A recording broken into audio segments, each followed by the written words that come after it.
Hey, this is Taylor with Symmetry, and we help busy people take back control of their lives, save more time, more energy, and less stress. This is part one in a four-part series on breathing and training. This first video is going to be about nasal breathing. And, I want you to think about this is a foundational method. And I want to start off by reading you a quote from Dr. George Dahlem, who is a former USA triathlon team coach and a professor of exercise science at CSU Pueblo.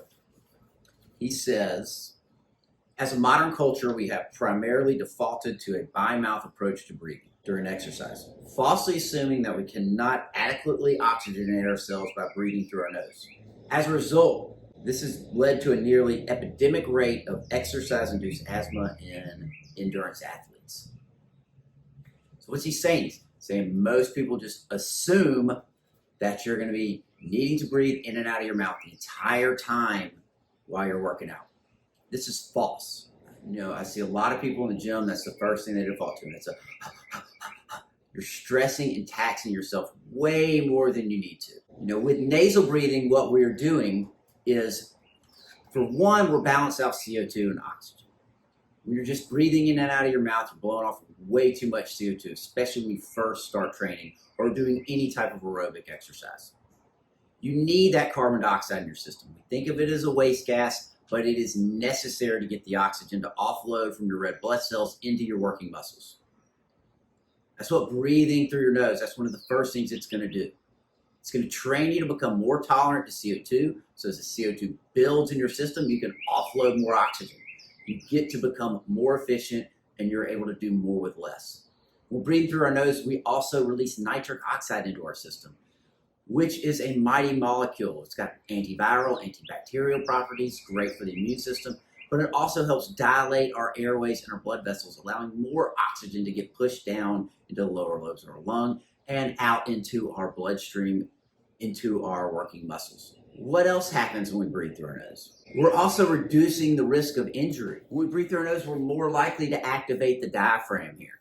Diaphragm's our center of gravity. It's our main muscle for breathing, and it really helps keep our body moving properly. It helps keep our spine in a nice position. When you're breathing into your upper chest, you are leaving all this stuff open for injury. You're also not allowing your body to get the mobility it needs because it doesn't feel protected in your core. So it's going to take mobility away from your shoulders, hips, legs, knees, ankles, etc. So breathing through the nose will get that diaphragm activated, help get a more proper breath, help improve our movement mechanics, help you get a better squat, help you become more functional in your movements, help you improve your running mechanics as well. What it does breathing through the nose is it helps keep our mind in a better space.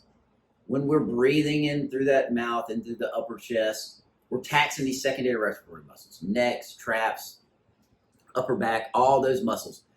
What that does is that begins to tell the brain that it is working too hard and it needs to slow down. It needs to conserve energy. So it's going to start shutting down your legs and arms from working as hard as they can. This is called the central governor theory, developed by Dr. Tim Noakes. We're also able to recover faster when we breathe through our nose. It helps keep our body in that less stress, that rest, recovery, parasympathetic state. Reduces the amount of oxidative stress that it puts on our system. Exercise causes stress on our body, and this oxidative stress can lead to chronic inflammation, poor for your joints, poor for your cardiovascular system. So that nasal breathing helps reduce the amount of oxidative stress in your system, helping your body recover easier.